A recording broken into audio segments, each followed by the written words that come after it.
The Gong Show, 1970s, a retrospective report. Introduction. The Gong Show was a unique and often chaotic American amateur talent contest that first aired in the mid-1970s, hosted and created by Chuck Berris. Known for its bizarre performances and irreverent tone, it became a cultural icon of its era and a precursor to modern reality talent shows.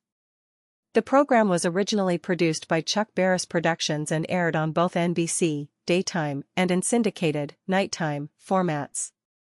Concept and format. The Gong Show was a parody of traditional talent shows.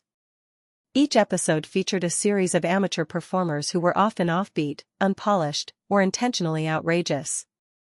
A panel of celebrity judges evaluated each act, and if they found a performance too terrible to continue, they would hit a large gong, immediately ending the act.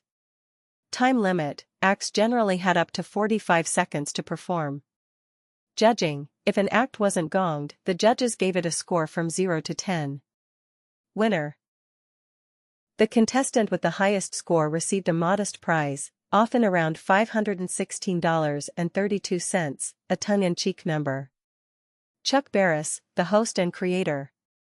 Chuck Berris, 1929 to 2017, was a television producer and game show creator who developed several hits, including The Dating Game and The Newlywed Game. With The Gong Show, Berris took center stage as the host, where his eccentric and unpredictable style became a defining feature. Often dressed in mismatched outfits. Used odd catchphrases and spontaneous dancing. Portrayed himself as part showman, part ringmaster. His unpolished hosting and spontaneous behavior added to the show's intentionally low-budget, absurdist aesthetic. Notable elements and acts. The Gong Show was famous not just for talent but for lack thereof. Some acts became semi-famous despite their bizarre nature. The Unknown Comic, a performer who told corny jokes with a paper bag over his head. Gene the Dancing Machine. A stagehand who would randomly come out and dance, igniting chaos. Murray Langston, a regular contestant who later became a comedian. Acts often included off-key singers, inept magicians, and strange novelty performers. Controversies and criticism. Despite its popularity, the show attracted criticism. Crude humor: critics accused it of promoting tasteless and lowbrow entertainment. Censorship issues: NBC censors frequently clashed with Berris over content. One episode was pulled due to an act that was later deemed inappropriate, a suggestive mime performance. Chuck Berris often clashed with network standards, eventually leading to the cancellation of the NBC daytime version in 1978. The syndicated version continued until 1980. Cultural impact.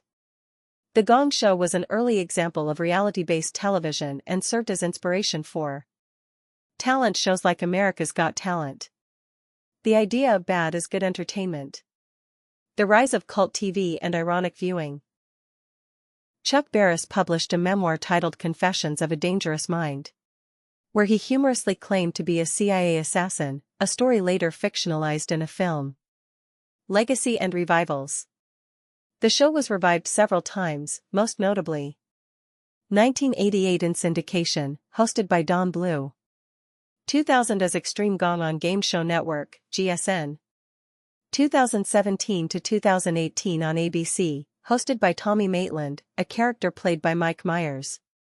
Despite mixed receptions for these revivals, the original show remains a cult favorite. Conclusion. The Gong Show of the 1970s was a bold and unconventional entry in American television history. Hosted by the idiosyncratic Chuck Berris, the show turned the talent format on its head, embracing absurdity and failure as part of the fun. Its legacy lives on in the DNA of modern entertainment, showing that sometimes the worst performances can leave the most lasting impressions.